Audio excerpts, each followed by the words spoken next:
and I'm super excited as always because Xmen. We're still playing Xmen, and today we're tackling a stage that we haven't done yet.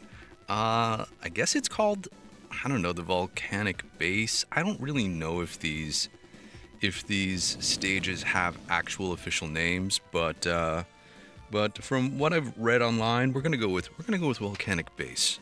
So yeah, let's jump right into it. Here we go. If you're new here, welcome to the Quarter Pumper, where we usually play through classic arcade games in an effort to answer a single question.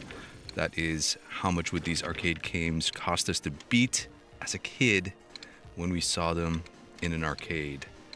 But if you've been hanging out with me for the last couple of days or the last week and a half, we're on a side quest. And that is to see if an average that was so bad. To see if an average gamer can 1cc an arcade game with a little bit of training and probably a lot of luck. And so we are on day 10 of our 30-day quest to do that. And thus far, it's been, I don't know, but I think it's been awesome. I've been having a ton of fun playing this one game over and over again, and I'd like to think that my skills have improved some, but it's hard to say because I never thought there would be a lot of depth to Xmen, the arcade game, but apparently there is more than I had anticipated. And some of that is maybe will translate to other beat 'em up games. And maybe some are specific to Konami games. But this stage is one of my favorites because we get to, it's different than every other stage in that it has a mid-boss and an end boss, obviously, and both of those segments have multiple characters in them. I think we battle a gang of pyros halfway through, and then we have the living monolith at the end, which has two different stages, 3 different components. Oh yeah. So here's the gaggle of pyros. I don't know if I was thinking maybe I would special those pyros because it seems like a good idea just to get them all out of the way. Oh, and at that point I was already hurt. So I don't think wasting a special at that would be so bad. It's so funny because I'm trying to figure out what the best places to utilize the specials are, the mutant powers. Oh, and there are reavers coming through. Oh, there are reavers that come through this one. That's right. I usually like to let them pass and then hit them on the backside when they come through. Yeah. Because I'll be interested that if I get any traction on this 1cc run, I will be potentially stockpiling mutant power-up orbs. Is there another reaver that's going to come flying through here? No, just these all-white sentinels. So I don't know how many orbs I'll have at any given stage, but it will be interesting to figure out when to use them. I've already identified a couple places. Like and look, see, we just get pushed. The screen pushes us. We're already at the end. We're already at the end. This is a short stage. How should we handle these guys? Oh, that was not the way to handle them. I think trying to get them both on the same side, or at least, I think it's a strike and a run. Oh yeah. Stick and move. Oh. It's so hard when you have multiple characters that are battling you, because especially on this stage, the playing field is smaller.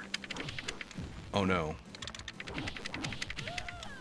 Oh, the third guy comes out. It's on it. It's like timed. It's not based. I thought it was based on how many after you took out the first two. That's when the third one comes alive. But apparently it's not.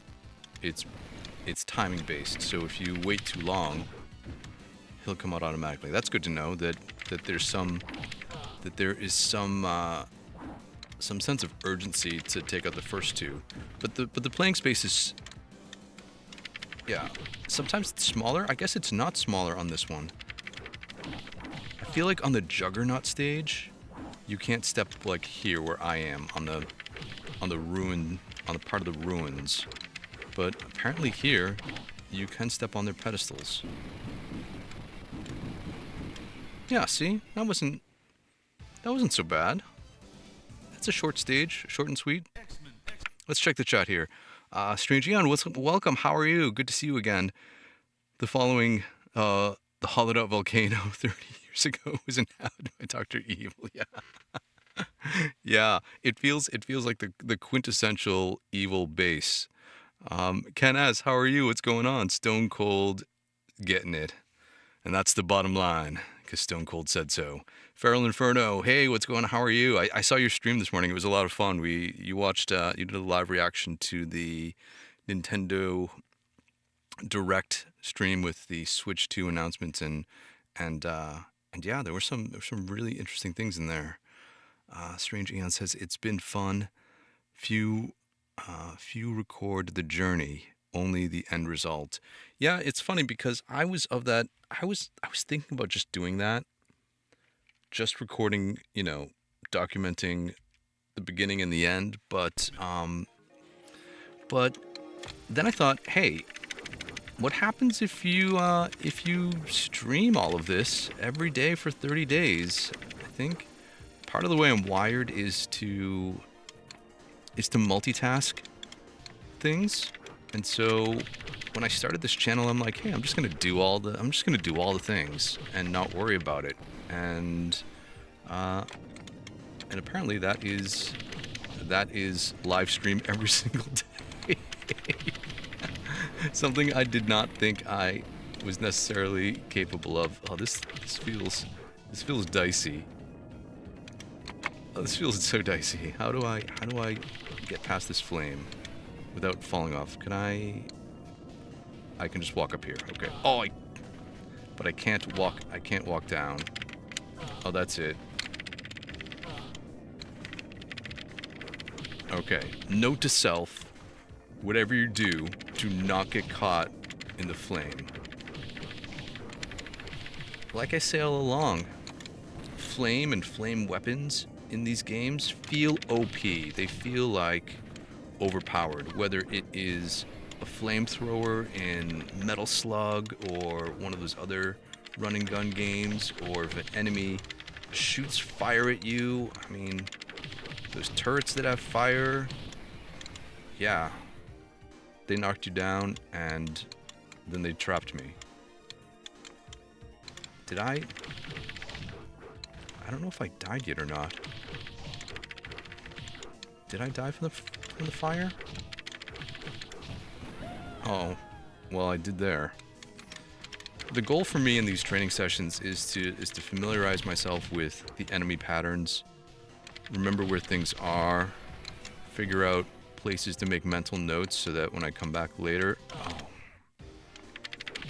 I don't get totally destroyed. And I think I did talk about using one of that. Oh, and that was a waste because there was only one of them on that side. So I think the second I get at least 3 of them on one side, that's mutant power time. Not turtle time, mutant power time. But yeah, the goal of these training sessions for me at least is to get a better sense of the stages, practice them a bunch of times, not worry so much about getting through them without taking hits or dying, and then hopefully by the end that's the natural result of all of this playtime.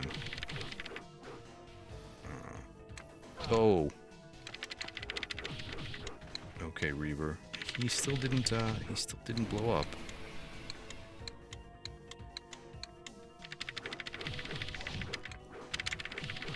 Yeah, the stage is surprisingly short, which probably isn't a bad thing because we're getting it's the second to last stage, so it's close to the end of the game. And I found, we were having this conversation yesterday, I found that the longer stages are the most difficult because they're the ones that just kind of wear you down. You take like one hit here, one hit there, and by the end you're really low on energy, because the only way that you can replenish your energy is to beat the boss at the end of the stage. Oh.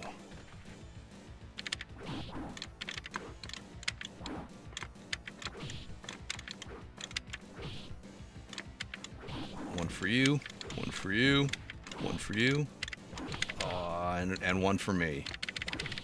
Oh no. Okay, do not get trapped against the side. I don't know if it's better to target one or just hit them both.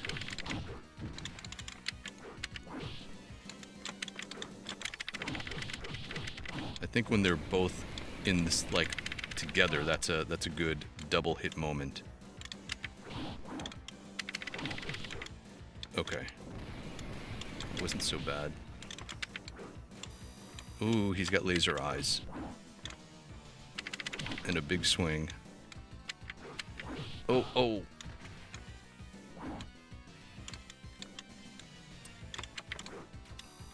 The laser eyes. I feel like the swing of his scythe is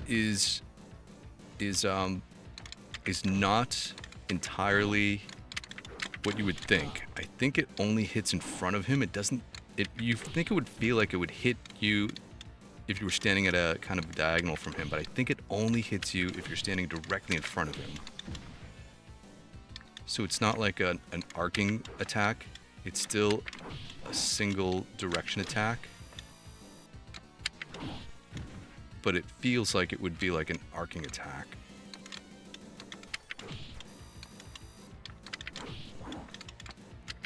So I think you could stand like right here, and I don't know if you would get hit or not. And it's easy once like once you get to the single living monolith, it seems much easier than battling two at the same time. All right, let's see. Feral Inferno says, "Yeah, man, it was great having you there. It was a wild ride for sure." Yeah, there were so many. I mean, when you think about it, right, Nintendo has had the Switch out for so long that having a new iteration of it has been, yeah, it's like a big deal. It's like a big deal. And then I thought to myself, do I really need to update and upgrade my Switch? The games that I play and I enjoy are obviously do not require more than 3 action buttons at the maximum. So I'm like, do I really is this Switch 2 meant for me? I don't know.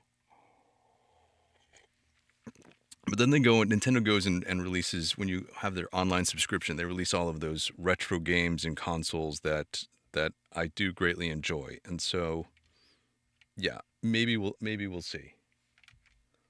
Let's go back here. Strange Ian says, note to self, fire hot, fire bad. That's why. Is that what I titled it? Fire bad? I don't even remember. Oh. I thought that did not hit me up there.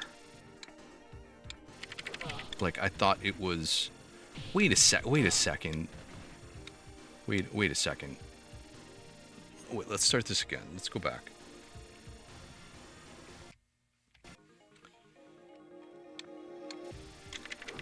These all pop up at the same place every time. Why was I not ever hit before? Why wasn't I hit in the first 2 runs? That's so strange.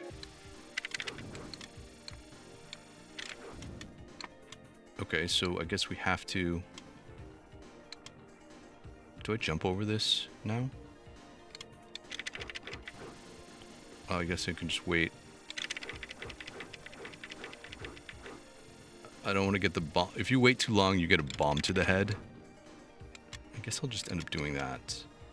And then I don't know if I should be aggressive when it comes to getting in front of the fire. Like if I just keep attacking here, get the enemies off screen.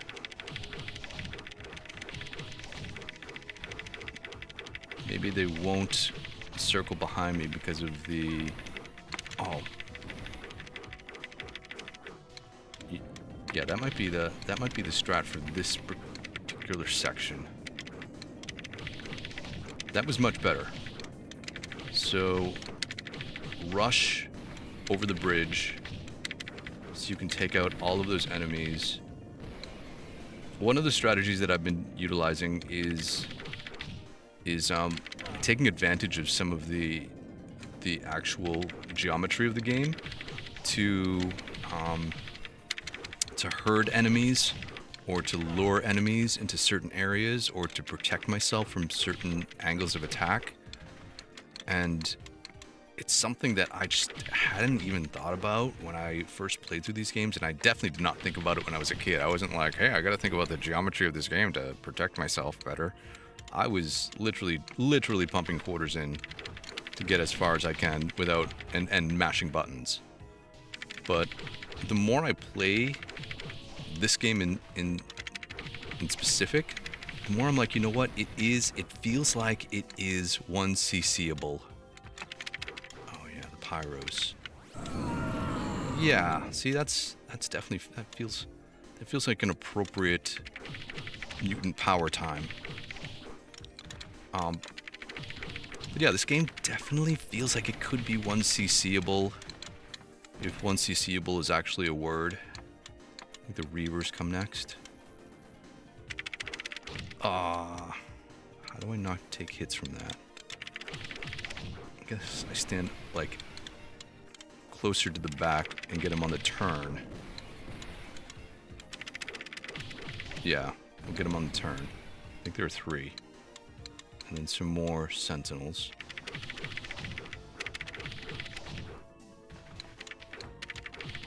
Sometimes you have to close the gap on these sentinels, because I think every sentinel after stage 1 or after stage 2 has the ability to fire a laser at you if they're a good distance away.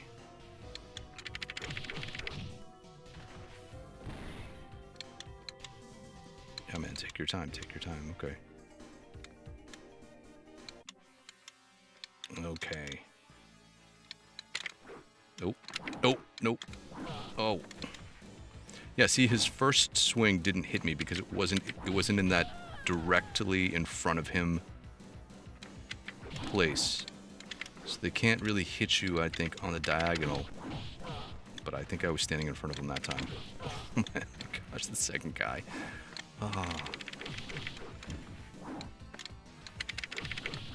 This could be like a 2-hit and run.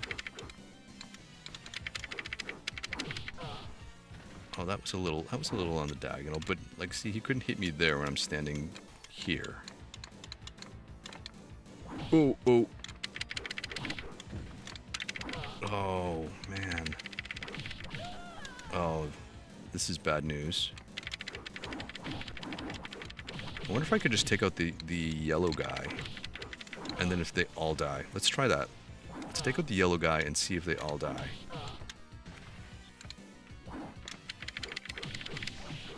Let's target the head guy, and then see if we can get away with that.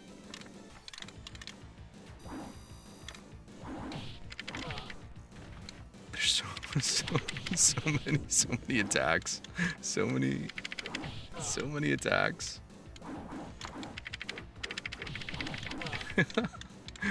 This feels like reverse Xmen, where they have all their friends. Yeah, somewhere in an alternate universe,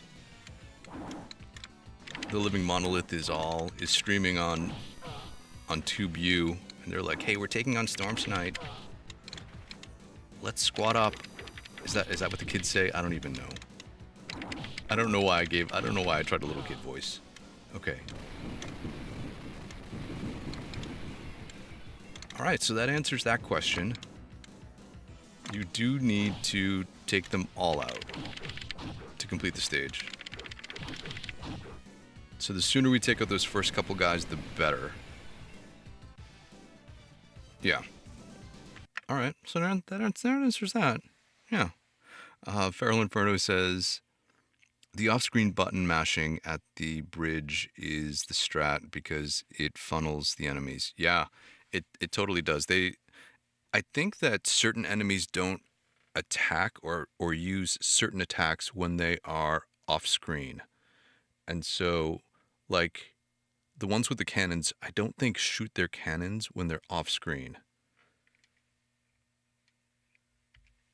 So, kind of keeping them in that position. Oh, I got caught in that. Yeah, let's just jump over that. Here we go. Oh, and falling off the cliffs. Oh, yeah, that's right. You can fall off the cliffs, and you can knock enemies off the cliffs. So there are 2 sentinels. Oh, I didn't... I see, I hesitated, and I didn't get out there. Oh, I'm facing the wrong way. Okay, so if I hesitate and I don't make it out there, then I have to wait until the first flame is extinguished.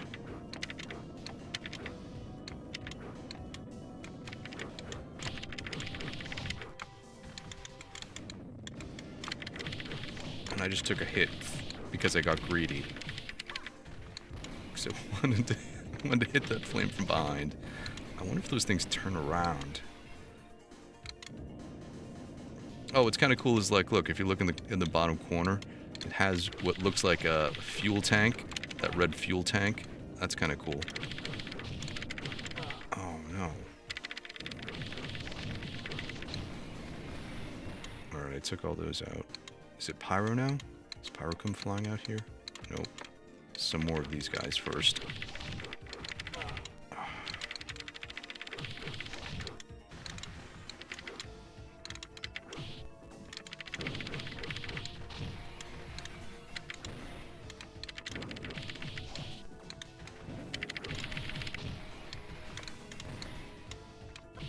Oh, the pyros. There we go.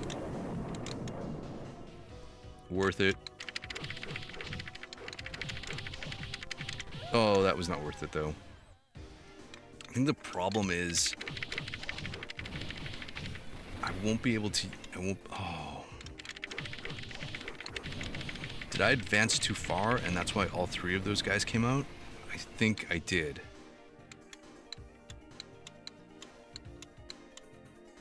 Yeah, I totally did. So, the whole strategy of advancing cautiously to reduce the number of on-screen enemies is legit. Because I was able in the first number of runs to only encounter a single Reaver at a time. Whereas, if you go too far too fast, they all come flying out together in a train.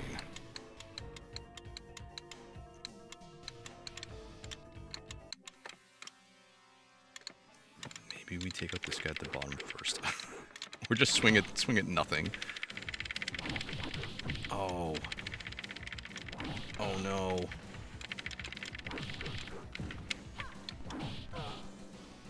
Run away, Storm, run away. Alright, they take 3 hits to get knocked down.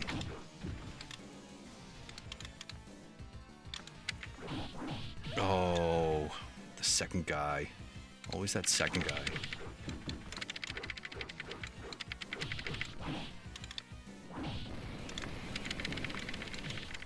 Oh, I was facing the wrong way. Why was that? Why was that?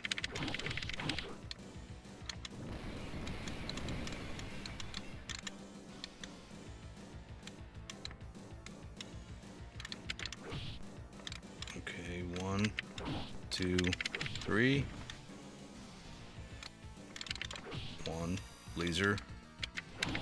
2, 3. 1, 2, 3. 1 move. 2, 3. 1. Oh, and he got me that time, but I think that feels like the best attack pattern. A single hit and then move and then double hit. Yeah, I think that's it. Single hit and double hit. It's funny because a lot of these boss battles have different attack patterns that you can exploit, because I totally did try that. I think it was, I don't remember who suggested it, but the strat to hit the blob while he's down, I think 4 or 5 times, and then when he gets back up, the next hit is a knockdown, I think is going to be what saves me on that level, on level 2. Feral Inferno says, oh yeah, off-screen, the off-screen, I have to remember that. The off-screen attack. All right. Yeah, I think we got time to go one more time. We got time to go again. Yeah, let's go again. This is a short level. Hit that, dodge that, jump. Let's get him down here and knock him. Oh, I'll just hit them. And zap them. Okay. Oh.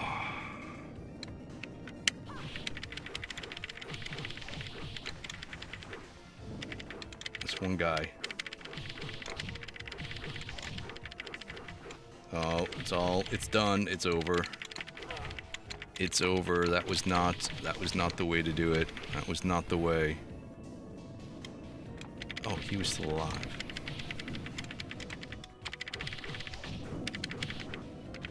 Oh, and that was not the way. Aerial attacks on those guys. I knew better. I knew better. Oh no, we're getting beat up by regular sentinels. Oh no, we only have one hit. Can we make it to Pyro without taking a hit?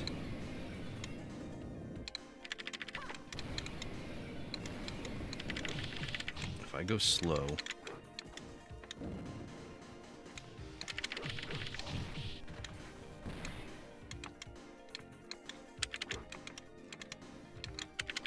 Come on, guy. Come on, guy.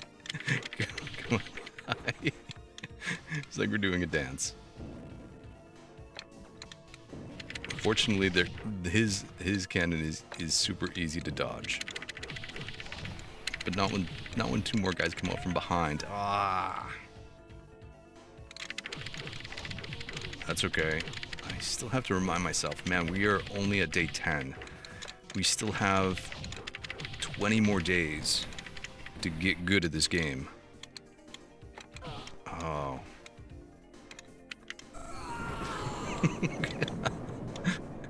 Taking them all out in a single hit actually is pretty satisfying. It's like when Pyro got punched by Wolverine in Deadpool and Wolverine. Oh. See, I messed up the Reaver section. I got them all out here at the same time. Oh, and he just like clocked me on the head with his machine gun. Wait for the turn.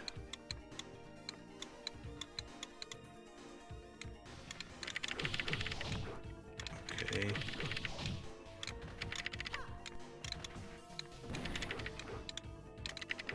Oh. Yeah, see? When you come up here, they can't immediately get behind you.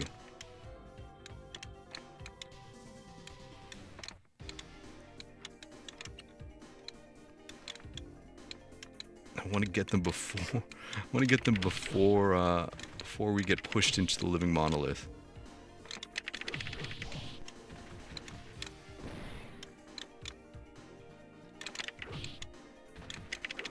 There we go. Get some separation between those 2 guys.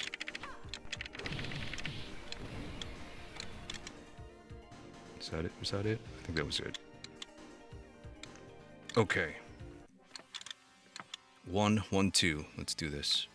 1, 2. 1. Oh, wrong way. 1, 2.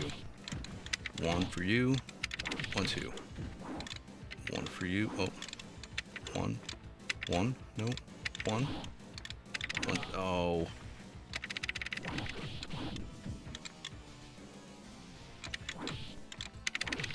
Oh, he got me with the 1, 2 hit.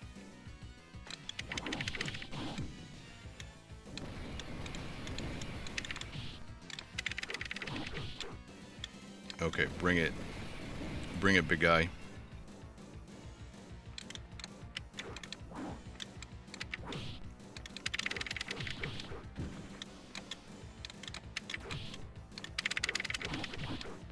Yeah, I'm totally button mashing on that second attack. 1. There we go. 1. Oh, I missed the first hit. There we go. Oh, I didn't stick to the plan. Didn't stick to the plan. But I think I got it. Living monolith. Done. And that's our 30 minutes. Jeez. Time flies when you're having fun. I had a good time. I hope you did too. Thanks so much for hanging out with me tonight on a late, I don't know, what is it? Wednesday night. Yeah. 1/3 of the way there. I think we have a chance to make it. Ask me again in another week when we go through our next trial run, and, and then I'll have a better sense of where we stand.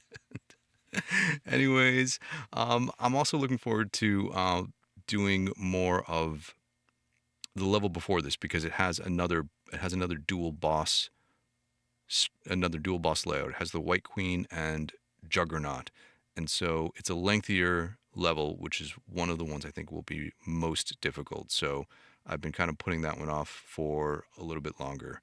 But yeah, the boss seems like he'll maybe be tough. I think only because they have multiple iterations. And I think that yeah, if we can take out the first two, it might be a time where specials are used. Because I think multiple enemies, you get the most bang for your buck when you use your mutant power because it hits everyone, or at least storms will hit everyone. So maybe that's the strat that I'll practice later down the line. But anyways, thanks so much everyone for hanging out with me tonight. I have a good time as always. And you know what? We'll hang out again tomorrow. Thanks everybody.